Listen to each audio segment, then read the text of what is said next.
that the central banks around the world, the U.S. government, most of these central banks and governments, they're intertwined.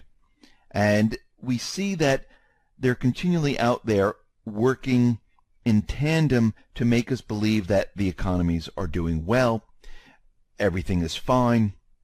And if we keep going on like this, it will just all work out.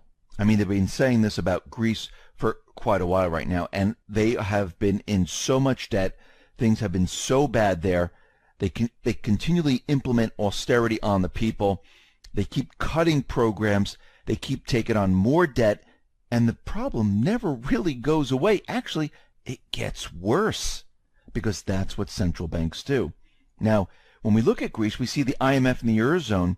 Well, they're threatening to walk out on Greece over the debt relief because they feel and they think that Greece hasn't done enough. We haven't purchased enough of your assets. You need to put more of your assets on sale. You haven't implemented enough austerity on the people. You need to implement more austerity. And the Greek government is out there saying that we met our obligations. We've made the necessary cuts, and the bankers always want more. And this is what we're seeing here in the United States. What we're seeing right now is this gigantic illusion of the economy doing well. And they keep making stories up of, oh, we're going to hit escape velocity, things are going to get better, we're raising the rates slowly to help the economy. No, they're not. They're doing everything they possibly can to destroy the economy. They don't want to help it whatsoever. Why do they want to destroy it? Well, at this point in time, they realize that the entire economy is breaking down. I believe they already hit the trigger point as they're raising the rates, and I'll explain that in a little bit.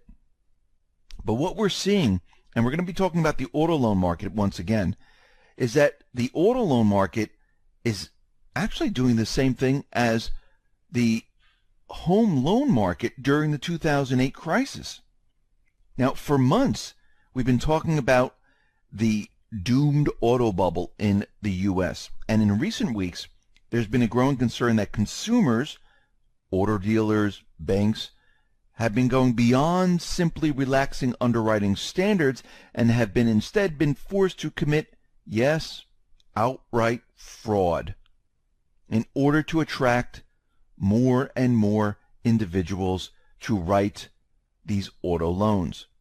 Now, a UBS strategist, Matthew Mish, says something is definitely going on under the hood. It's not just smoke and mirrors anymore. The evidence is growing. First, the explosion of technology makes gaining access to information to improve credit scores very simple. Internet searches for credit score are at a record level. Second, our survey finds 21% of auto loan borrowers admitted to some form of inaccuracy in their loan application. Third, there's a growing concern reported among auto lenders around fraud, which is the extreme case of this behavior. More concerning is that the trend may be systemic, as 29% of other consumer loans, student loans, credit cards, acknowledge some form of inaccuracy in their applications. Now, the fraud rates on auto loan applications are currently reaching levels seen in the mortgage market back in 2009. Borrower fraud in the U.S. auto loans is surging, and yeah, they may approach levels seen in the mortgages during the last decades of the housing bubble. What are we seeing right now? They've moved what they did in the housing market to the auto loan sector, and they're doing the same exact thing. This explains why the delinquencies are surging right now.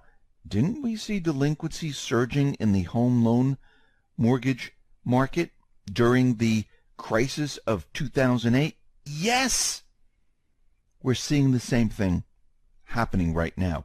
Again, is the auto loan market going to cause it? No, it's going to be the needle that pops the bubble, and maybe just one of the needles, because we see a lot of other things happening.